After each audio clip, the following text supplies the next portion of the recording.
Welcome to Judicial Dollars and Cents, brought to you by Anders Virtual CFO Services team from all across the United States. I'm John Scott, and in each episode, we'll shine a light on the financial side of the legal world. We sit down with law firm innovators who are shaping the future of the profession. Let's dive in, right here on Judicial Dollars and Cents. Hey, welcome to Judicial Dollars and Cents, the podcast where we dive into the business side of law with real stories, practical insights, and financial strategies that help firms and their clients thrive. I'm John Scott, your host from Anders Virtual CFO Services, and today I'm joined by my colleague and fellow virtual CFO for law firms, Cagney Ferbert. Together, we're sitting down with Becky Sampson, a divorce strategist for women and founder of ONLY SUBPOENAS. Becky's mission is both powerful and deeply personal, and she helps women move through the divorce with clarity, confidence, and community. In this episode, we'll explore how Becky turns one of life's most painful transitions into an opportunity for strategy, strength, and starting over. Becky, I met you at Filevine's Lex Summit earlier this year. You have a very powerful origin story, and I would love for you to start with that. Tell us how you got to where you are today. Oh, well, John, thank you so much for having me. It's so much fun to be a guest since I host my own as well. So I feel your pain and your joy as well. So thank you so much for having me. It's amazing also how we all get connected, because when I first met you, we wouldn't think that we'd be here today. Right. So you just never know, right? You never know. My story is, there's a lot of aspects to it, but I will say that when I first started in the coaching world, it was back in 2010. I was just coming out of one of my divorces, my first divorce. I had released 130 pounds. Got divorced and quit my job that I had for 6.5 years, all in the same month of July 2010. Holy cow. Yeah. So it was like a total life reset. And I just know I had battled with obesity my whole life. And that was, all I knew was in my heart. I've always been someone that's wanted to help somebody. If I had figured something out or had some kind of ability to help, I'm going to reach out and help people. So I quit my job, ended up losing my house or losing my condo because of it, because I just didn't have the direction of where I was going to go. But right out of the gate, I reached out to somebody and I said, hey, I can see that you're on TV. Would you be interested in my story? Because I was interested in getting out there and helping people understand about obesity and how to overcome it. I did it through a 12-step program, which most people don't even know about. And it was free. And so I reached out to her and she says, well, I can't get you on TV, but I can get you on radio. And I have a radio show and so I was a guest for several months. I actually went into a studio, and little tiny box with one of those, whatever things that they have in front of you.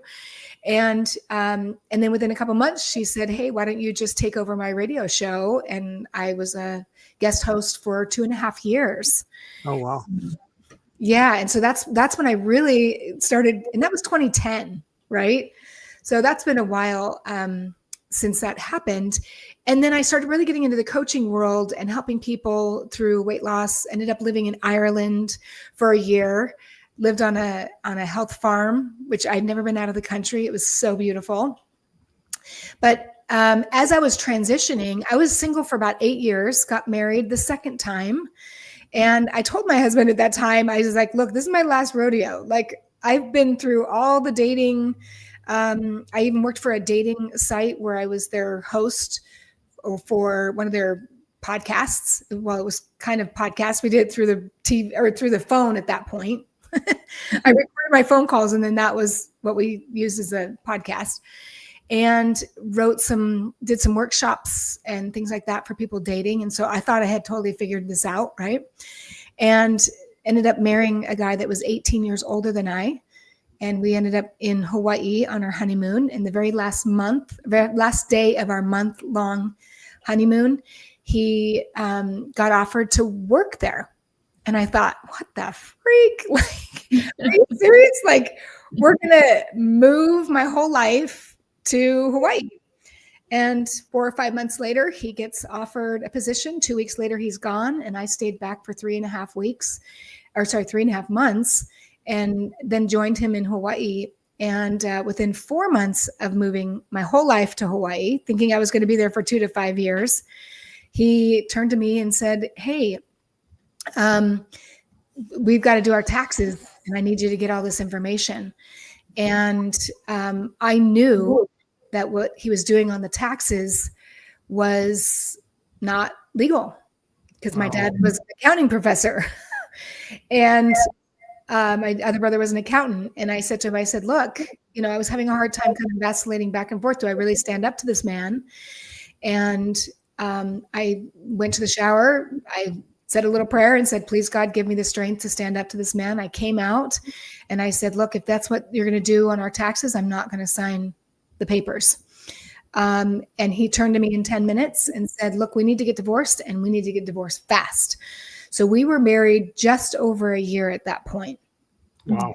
And I was like, what?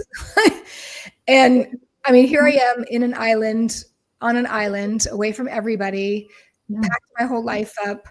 And within a couple of weeks, I sat him down and I said, look, what are all the problems that you have with me? Because I don't just give up on things. I'm not a quitter.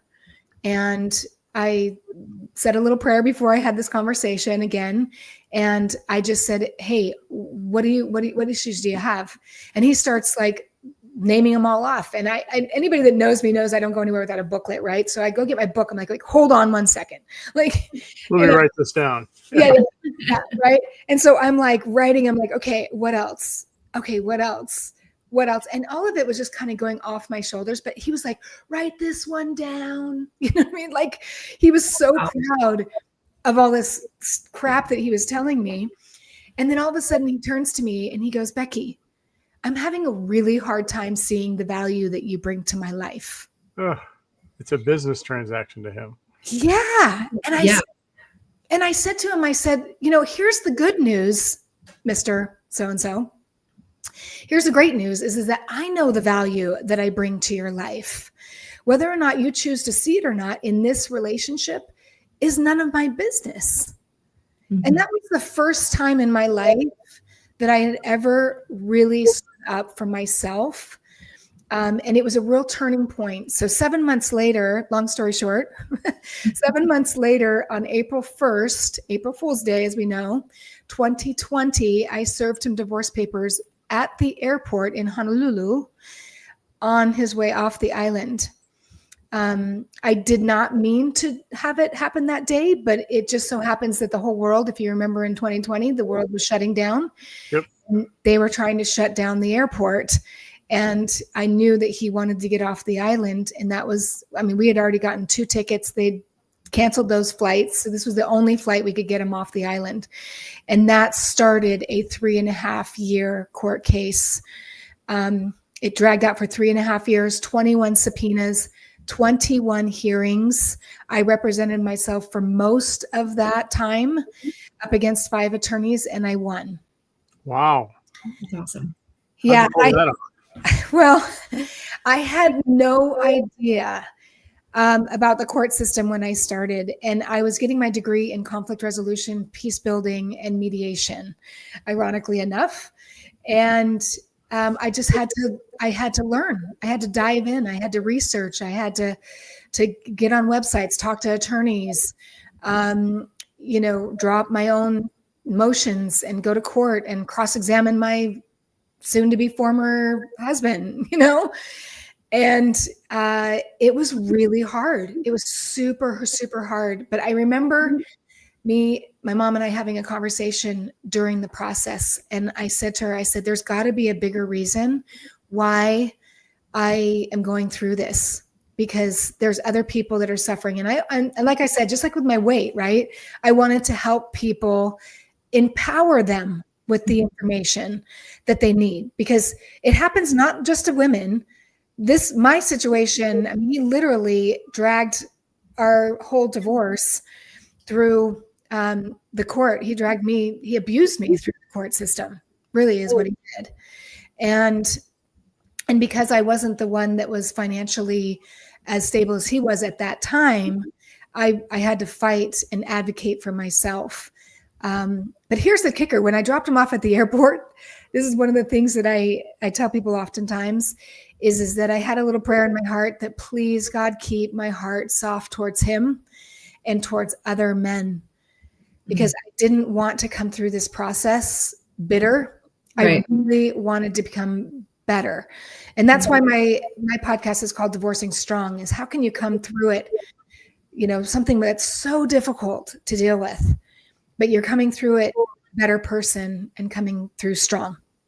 So what a courageous story. And your experience has to help in you helping other women go through this process. Absolutely. Yeah. I mean, it's one thing to talk about and trying to support somebody. I have found in this field is I'd say 95% of the people that support people through divorce have been through their own difficult divorce, and they really want to give back. They don't want people to have to go through what they've gone through. And sometimes it's inevitable, but we really are very passionate about, getting behind these people and saying, look, there is a better way. Yeah, I think so. You're also just leading by example in each time, in each divorce. You're taking those steps for yourself and showing the women and everybody that it can be done if you put that effort into knowing your own worth. I think I love hearing that you kind of recognize your own worth, especially after that second one, and where can you take that and where can you expand on it, and especially creating the company that you have now, which I would love to hear more about how the subpoena, because I think we talked at Filevine that. Yeah. How you got all the subpoenas for your court cases has transitioned to this business, which is just amazing.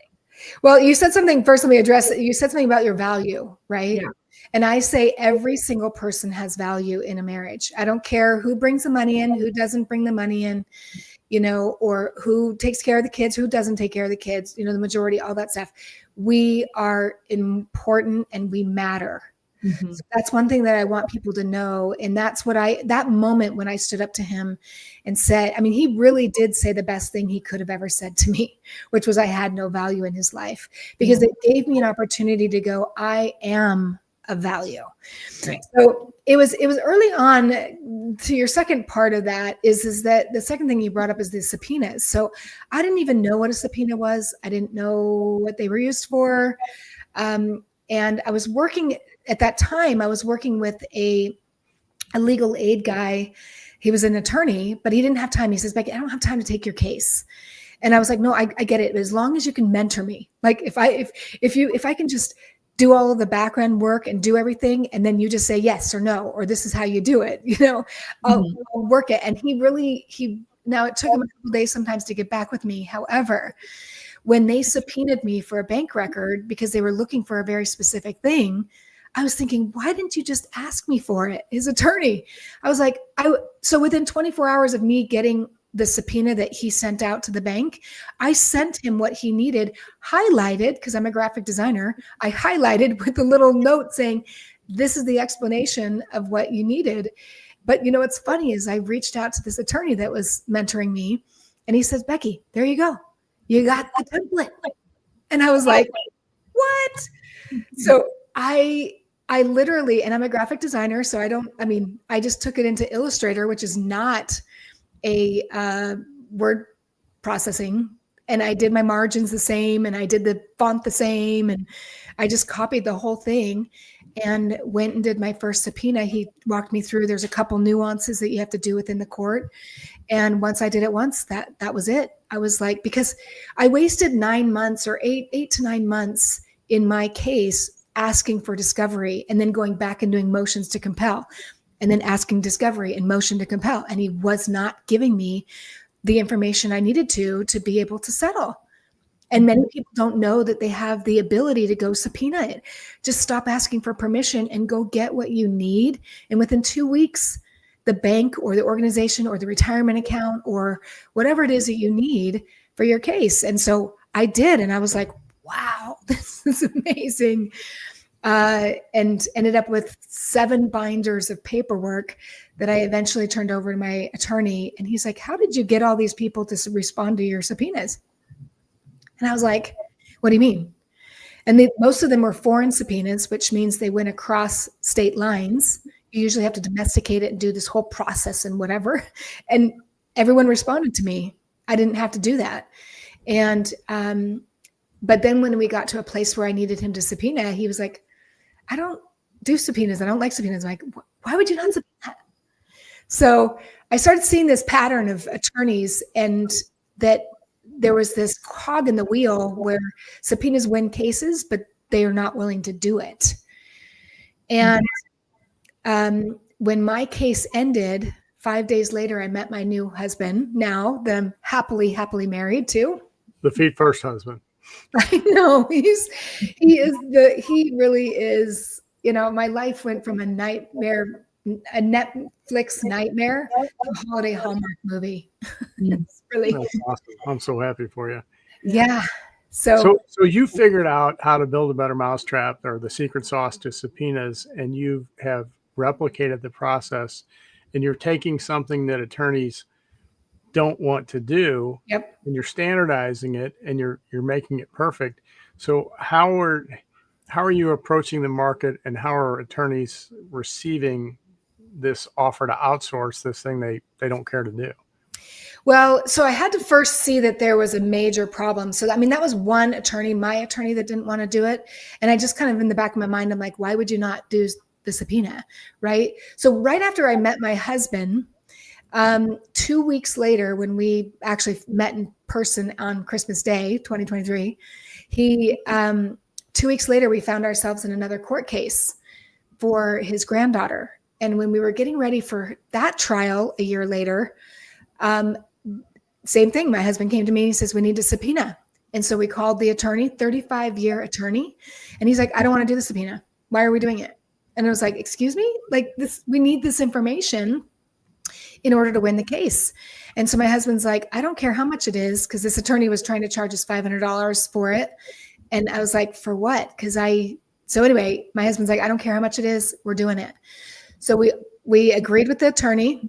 The attorney, 45 minutes later, of course, I get off the phone, go do my due diligence, call his paralegal back of 18 years. She's, well-experienced paralegal. And she says, no problem, Becky. I've already done the subpoena, and it went off to the bank, and it's been rejected within that 45 minutes. And I said to her, now, you not know, but 1 out of every 3 subpoenas that's issued out of an attorney's office gets rejected. And the reason why it gets rejected is because of compliance. And so I very gently, because you have to be gentle, and I called this paralegal and I said, did you do this, this, this, and this? And she goes, how do you know? And I said, because I just spent 45 minutes doing my due diligence to make sure it would go through, just like I did with all my other ones in my divorce. So I very gently sent her the instructions. And 2 weeks later, we got all the paperwork back. 2 weeks after that, we settled our case. And that's when my husband turned to me and he says, Becky, you absolutely have to do this for attorneys. And it's not that attorneys and paralegals can't do subpoenas. It's they don't have the time and the resources to do it to the level and detail that I do. Because when attorneys work for me, it's 100% compliant, or they do not pay me. So it's a flat fee. And so it's a no-brainer for attorneys. And so your question is how people receiving that. I have to say, I had an attorney on one of my podcasts the other day. She goes, I hate subpoenas. I said, good, because I love them. Perfect fit. Yeah. Yeah. Good partnership there.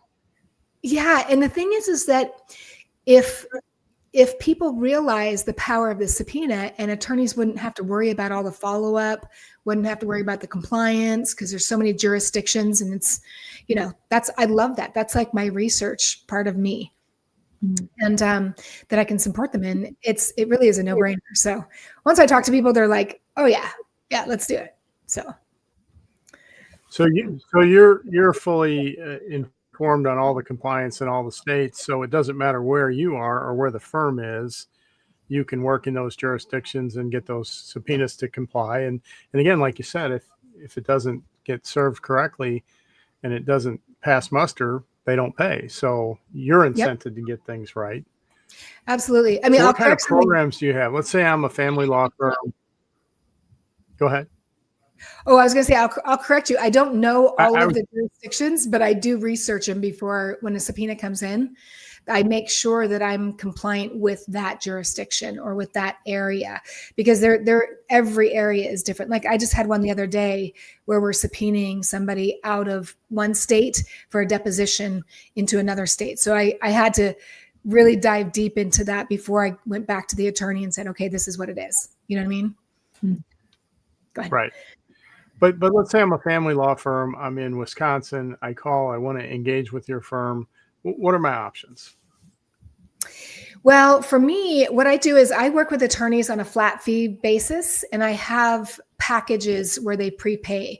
So they prepay for 20 or 40 subpoenas. They got a year to use them. And so I make it as easy as possible. So once they purchase the package, any of their attorneys in the firm can use it. I have a way of tracking it. I had an attorney once come to me, actually at a conference, just like I met you guys. And she came to me, she goes, you know what I hate about subpoenas is I hate keeping track of like who I've sent the subpoena out, how much they cost, all of this, what case that they're on. And so I built into my system, as soon as you order a subpoena, then immediately a receipt goes out to the person who purchased the package and also the person who ordered the specific subpoena, with no prices on it, just with all the details with my logo on there, so that they can put it into their file. And it's a really easy way for them to track. And then they can bill their client for that outsource. So I'm always listening to feedback from the attorneys and how to make it easier. And I'm looking into integrations, so it integrates into the systems that they work already. So I love it. The ALA did a survey 2 or 3 years ago, and 4 out of 5 attorney or law firms are outsourcing many functions in their finance and administrative department. And what you're doing is just, I've never seen anybody that has outsourced this specifically, but it helps attorneys focus on practicing law. And this is just one more thing they can outsource. And again, if you get it right, they're going to pay for it. If not, it doesn't count and you'll have to do it again. Right. Well, right now they're paying for paralegals to do it. Just like the attorney that we had, you're paying your paralegal to do it and then it's rejected. So not only do you not get the information that you get, you also now have wasted the time. Yeah. And so to me, and it's funny because my attorney in Hawaii, I just talked to him the other day and he's like, Becky, you should do this service and this service and this service. And I'm like, no, I only do subpoenas like that. I believe I'm the only one nationwide that just specializes in subpoenas, because there's other paralegals that do a lot of different paralegal work. But that's the thing that I'm finding, is that these paralegals are loving working with me because they're just like, oh, I don't ever have to deal with this anymore. You know what I mean? And so there's a couple of advantages that I've come up with, that a subpoena is kind of an aggressive move. And when I call the organization that they're being subpoenaed, I never let them know what attorney I'm working for. So I always just say, hey, this is Becky with Only Subpoenas, or one of my sub-agents will do this, is, we need to know how it's going to be compliant. I gather all the information that I have. Oftentimes they'll be saying, so what attorney is this? Or what case is this on? Or no, I'm not privy to give you that information.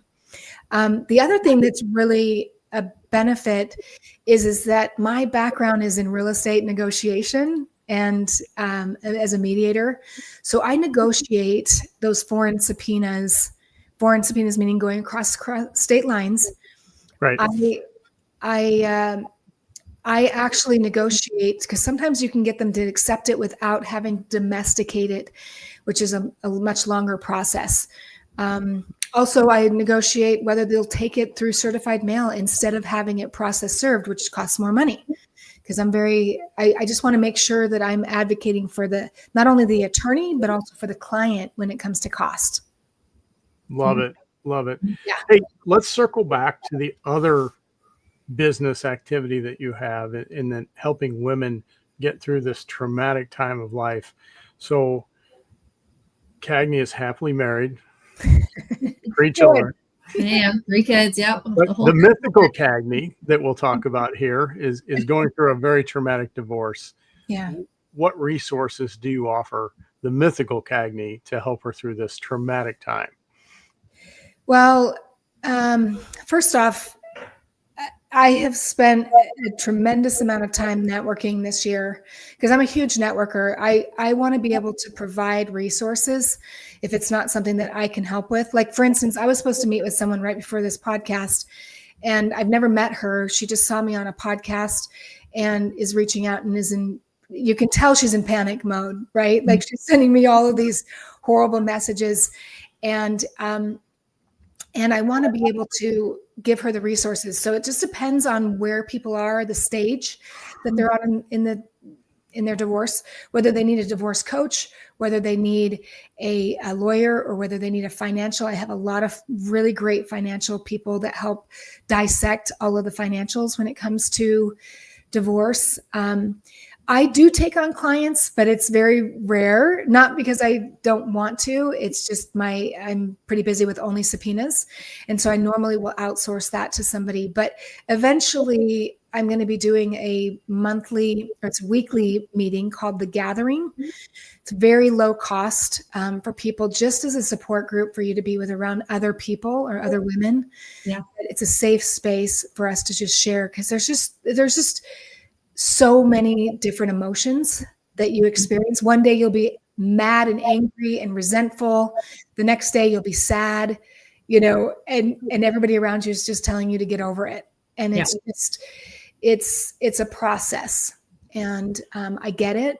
And because of my doing life coaching for so many years, I feel like I can bring something to the table, and having been through it, can bring some support to them to be able to let them know you're not alone. And this is such a temporary time in your life, even though it feels like it's a permanent state. They just need to get their footing, on the ground. It is a very traumatic time. And I can't imagine being a family law attorney, although a lot of folks do it and make a good living at it. It would tear me up. I do know that there are a lot of family law firms that are now starting to do some of that counseling. They're hiring psychologists and having programs to help people get over the emotional aspect of this. It's really a death, right? I mean, you had this partnership where both parties had different strengths and weaknesses, and now all of a sudden that's over, and you don't have any value to the other person. Maybe you never did, and you just thought you did, but you have to go through that grieving process and get to the other side, as you have done, and come out on top. And what a great story you have. Well, attorneys don't have thank you. And attorneys just don't have the bandwidth oftentimes to deal with the emotional baggage that comes through those doors. I mean, the first attorney I reached out to in Hawaii, I spent an hour and a half just crying on his desk. I mean, I was going through all the trauma that I had been through and that I was going through, and the panic that I was in. And he just sent me this big old bill, and I never went back because first of all, I couldn't afford it. Number one.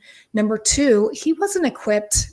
He really wasn't equipped to deal with that. And when I eventually got my attorney, I said to him, how much of your time is helping? He's actually a coach, life coach as well. But I said, how much of your time is really emotionally trying to help your clients get to a point where they can just think logical? And he's like, oh, Becky, there's just a lot. So then I was like, oh, wait a minute. There's a huge need for divorce coaches to support these divorce attorneys, because oftentimes the attorneys just want the facts. Give me the facts, give me the numbers, give me the spreadsheet of information so that I can strategically navigate through this. They don't want to hear, and judges and attorneys they're over the story. But when you're going through a divorce, you need to tell the story, because that's the trauma. Mm-hmm. And so I like that you said that the divorce attorneys are definitely being a lot more open to having more resources for their clients.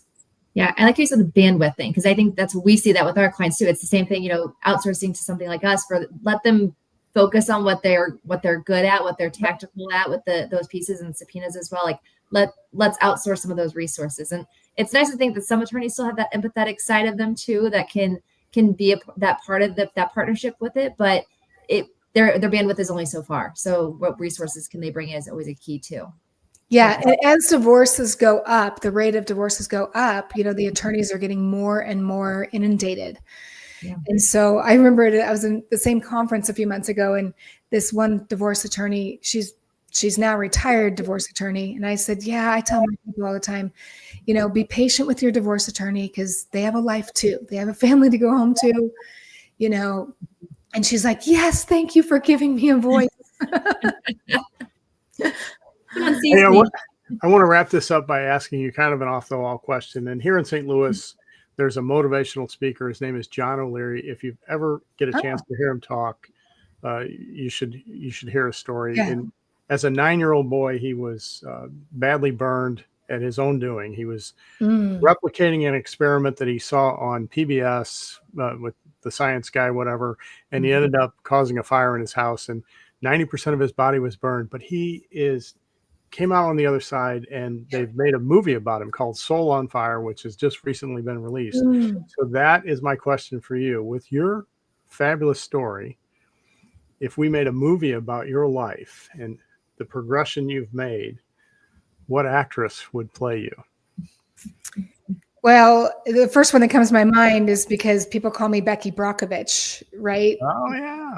So Julia Roberts, I guess.